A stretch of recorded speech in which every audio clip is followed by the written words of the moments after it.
তোর ডাক শুনে কেউ না আসে কবে একলা চলো রে যদি তোর ডাক শুনে কেউ না আসে কবে We are at Gandhi Smriti in New Delhi, the former Birla House, where Mahatma Gandhi spent the final weeks of his life.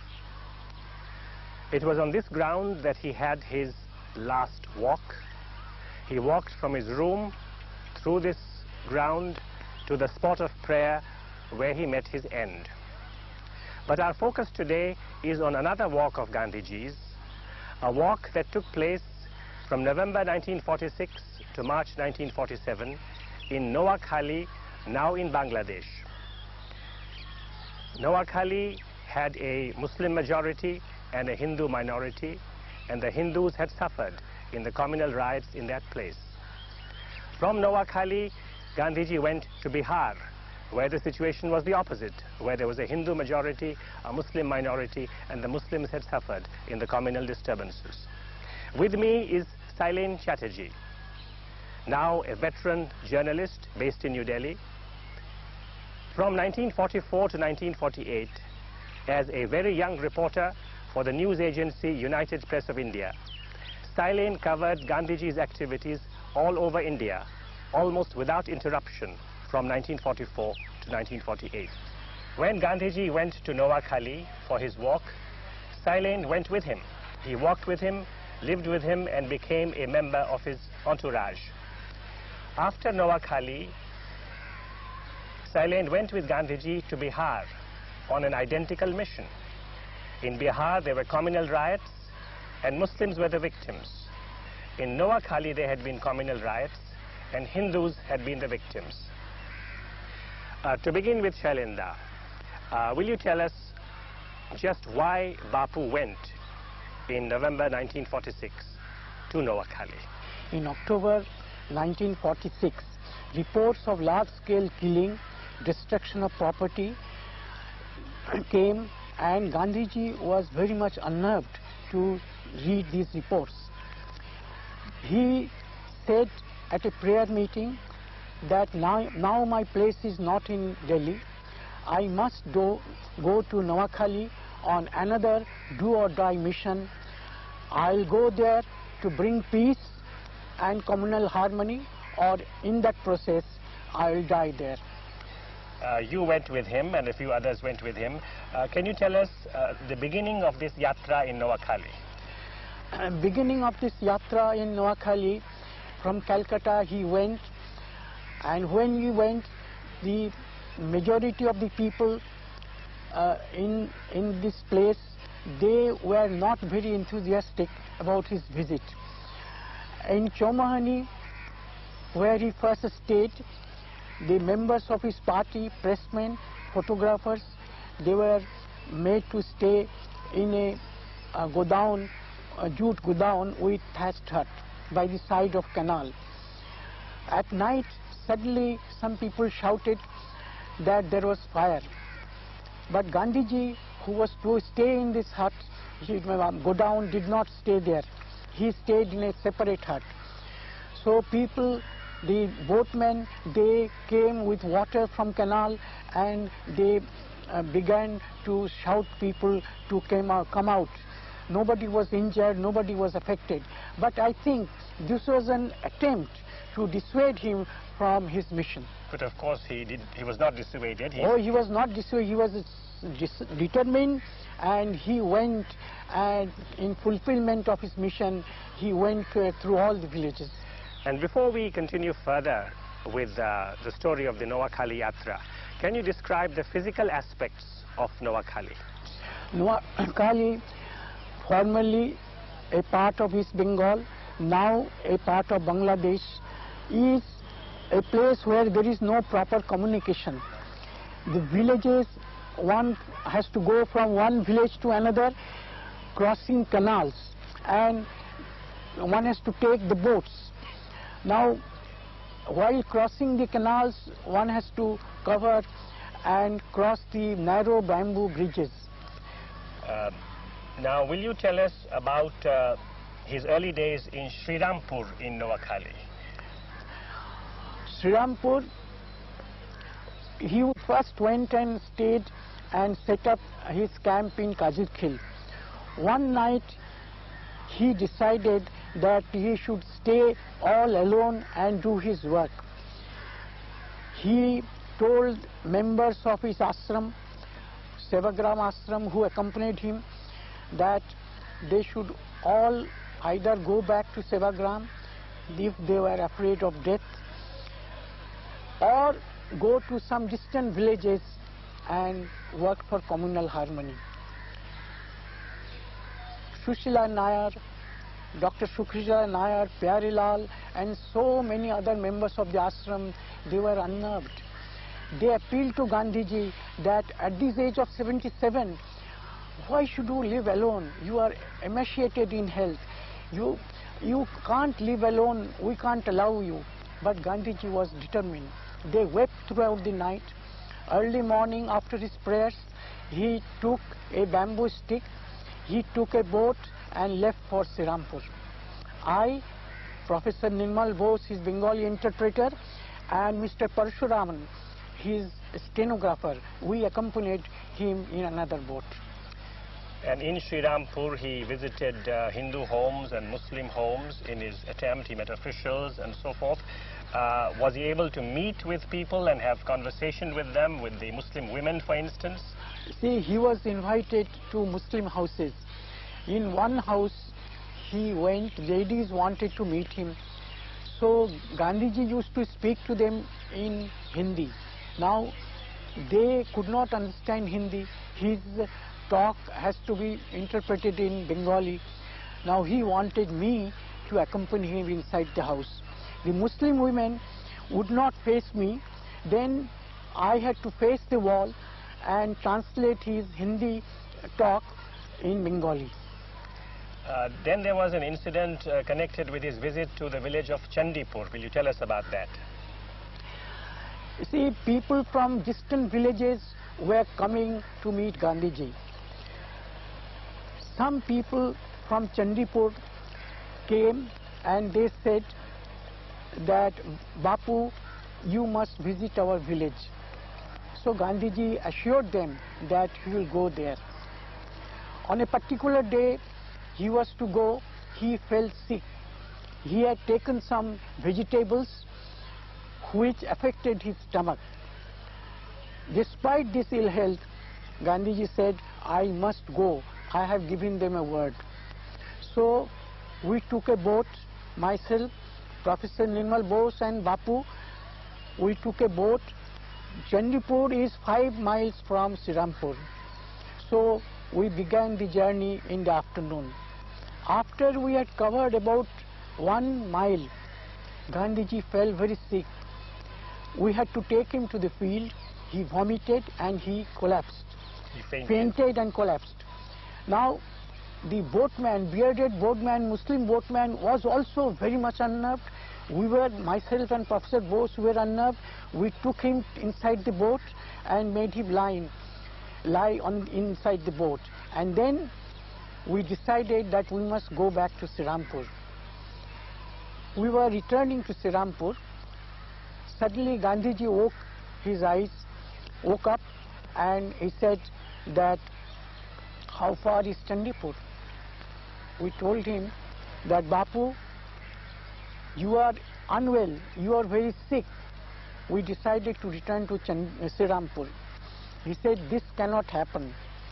I have given them word, and even if I die during this journey, my body must be taken to Chandipur so that people will know that Gandhi was a man of word.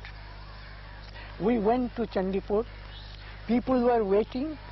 In the evening, Gandhiji was made to lie down on a platform. He spoke few words and then he was requested by the doctor there to stay for the night at Chandipur. Gandhiji said, no, I must go back to Srirampur because early morning people come for prayers. So I must be there. Despite ill health, we started the journey and we reached Srirampur about 2 a.m. at night. And again, after 2 hours at 4 a.m., he started his prayers. Then there was the one night, one village yatra that he and all of you began, spending one night in each village. And as I understand it, sometimes Gandhiji would spend the night with a mochi, sometimes with a julaha, sometimes with a fisherman, sometimes with a dhobi, and sometimes the rest of you spend the night under a tree. Can you describe some more details of that one night, one village yatra of his? Gandhiji started from Sirampur his one night, one village march. He was determined.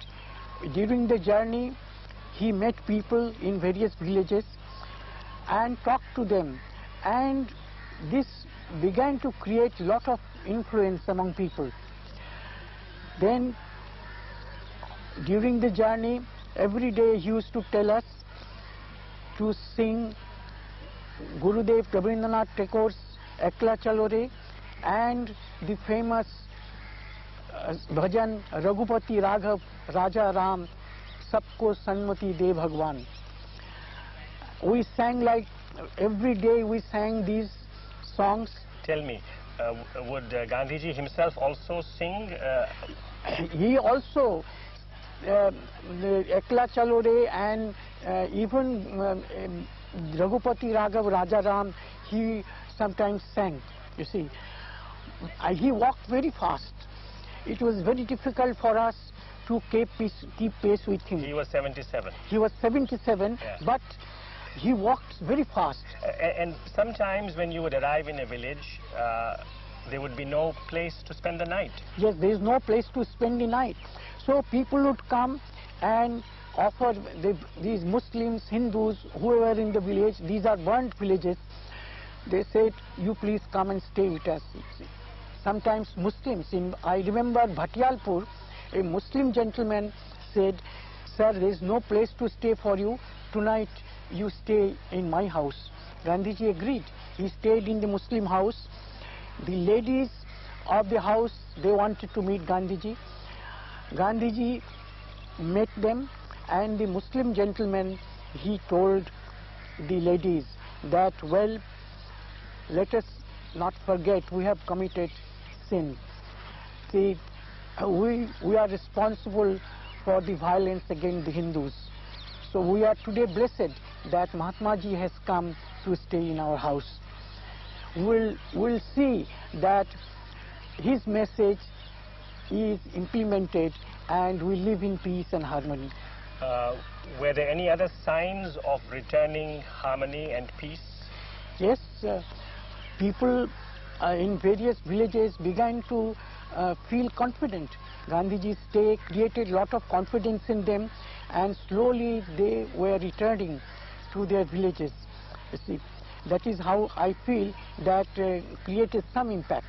And there was this reconstruction of a temple that had been damaged? Yes, a temple has been damaged, and a Muslim gentleman, he made all arrangements for the reconstruction of the temple in presence of Gandhiji. Now, you were 23, you were a journalist, you were sending reports of Gandhiji's activities. Were there other ways in which you were interacting with Gandhiji in Noakh? Gandhiji used to take a lot of work from me. Yes. See, besides being a journalist, I used to read newspapers to him.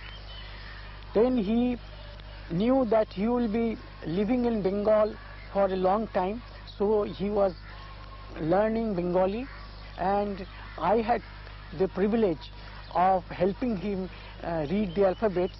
So you were teaching him how to write and read Bengali? Yes, I can't say teaching, but was helping him. He was a great guru. You read out from newspapers to him, you occasionally translated his Hindi utterances into Bengali, you taught Bengali occasionally to him. Was he able to do anything for you in return? Yes, during the days of my tours with Gandhiji, on several occasions, he helped me to edit my news copies. I remember in Mahabaleshwar, when he talked of Tagore, I was a young journalist, prepared a long copy to send to my news agency. I was running to the telegraph office. He asked me where I was going. I said, I am going to the telegraph office to send this copy. He says that it won't reach properly, you bring to me. And he cut short, edited it and made 1/3. I must say, after I filed that copy, 1/3 copy, I got a lot of publicity. So he was my great guru in journalism. And in Noakh, you served him in various capacities. Was he able to assist you in Noakh? Yes. In Noakh, I became once sick, and usually I used to accompany him during his morning, evening walks. One day when I did not go for the morning walk, he came to the hut where I was staying and made inquiries. And when I said that I was suffering from stomach trouble, he was a naturopath, he sent a mud pack and he said, with this you lie down in sun and you will be all right. After 2 days I became all right. Then there was, I believe, an occasion when Jawaharlal Nehru, who was then virtually the Prime Minister of India, he was in the interim government, he arrived in Noakh. Can you tell us something about his visit to where Bapu was in Noakh? Panditji came, and Gandhiji, early morning, he used to go for morning walk with Panditji, and they were having intimate talk. Now, Gandhiji, who had practiced walking on narrow bamboo bridges, could cross a canal easily without any help. Panditji became nervous. He says, what is it? Bapu, you will fall down in the water. He said, no. Then he says, how am I to cross? He says, you are going to be Prime Minister. You should have courage to cross. But Panditji had to be aided by his security men to cross the canal. You walked with him and worked with him in Noakh and then later in Bihar. Is there any particular incident out of that time, that yatra in Noakh, that you would like to relate? Bapu was, when he was going from one village to another, he gave up his chappals and he began to walk barefoot. The Noakh is very cold. The ground, because of the canals all round, it is very wet, and in cold winter one cannot go without shoes or chappals. But with his determination, he walked barefoot. Almost every day thorns pricked his tender feet. Almost every day blood came out. After the day's walk, his feet had to be washed. A number of occasions I took thorns out of his feet. One day I asked him, Bapuji, why are you suffering like this? For whose sake? At this age of 76, you go barefoot, you have given up your chappal, thorns prick your tender feet, blood comes out. Why do you suffer? For whose sake? He laughed. He used to call me by my first name, Sailen. He said, Sailen, when you go to a religious place, do you go with your shoes on? I said, no, Bapuji, I do not. Then he says, you should remember, I am trying to enter a bigger religious place, the temple of God. I am trying to enter the human mind, human heart. This suffering is nothing before me for the great cause that I have to perform. So would you say that the kind of suffering or hardship that he underwent and all of you underwent, is that worth it? Yes, I think this suffering was worth it. And we must all learn to face the thorns of life. I must say that every day he remembered the song of Ekla Chalo Re. He used to say that Gurudev Rabindranath Tagore must have written it for me. Gurudev himself wrote it in Bengali, and translated himself into English. I would like to end my conversation with a few lines of this song. If they answer not thy call, walk alone.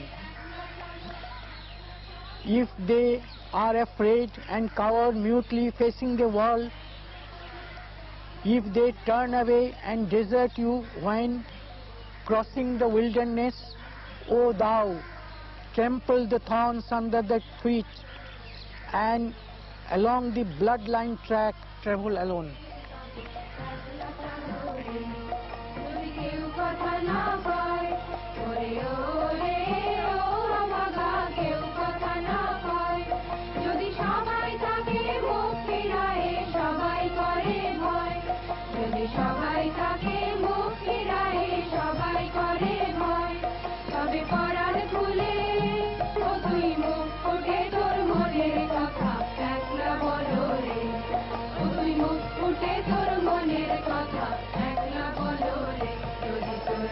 শুনে কেউ না